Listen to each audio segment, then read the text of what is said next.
Hi hello everyone, good morning అందరికీ. రాగిపిండి దోశ అయితే వేస్తున్నానండి. ఎంతమందికి ఇష్టం ఈ రాగిపిండి దోశ? స్వీట్ వేసుకొని వేయచ్చు. నేను బాబుకి ఈవినింగ్ స్నాక్స్గా వేసాను. స్వీట్ లైట్గా కొంచెం పంచదార అన్న, బెల్లం అయితే ఇంకా బాగుంటుంది. బెల్లం పంచదార అన్న వేసుకొని లైట్గా, స్వీట్ తక్కువ వేసుకొని, ఎక్కువ కూడా వేసుకోవచ్చు. తక్కువ వేసి అయితే వేస్తాను నేను, వేసుకోవచ్చు. అండ్ చిన్న చిన్న ఉల్లిపాయ ముక్కలు, అల్లం ముక్కలు చిన్న చిన్న తరిమి, పచ్చిమిర్చి కొంచెం వేసి కూడా వేసుకుంటే సాల్ట్ వేసి సూపర్గా ఉంటుందండి దోశ.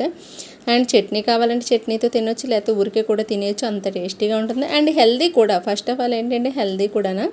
నేనైతే ఈవినింగ్ స్నాక్స్లో ఏమీ లేకపోతే త్వరగా అయితే పిండి ఎప్పుడు ఇంట్లో పెట్టుకుంటాను. ఈవినింగ్ స్నాక్స్లో కొంచెం 2 స్పూన్లు షుగరో లేకపోతే బెల్లమో ఏదో వేసి లైట్గా అప్పటికప్పుడు అయితే దోశ వేసి ఇచ్చేస్తాను. మా బాబుకి అయితే, చిన్న బాబుకు ఆనియన్స్ అవి తిండనమాట, అందుకే ఇలా ప్లెయిన్ దోశ అయితే వేసి ఇచ్చాను.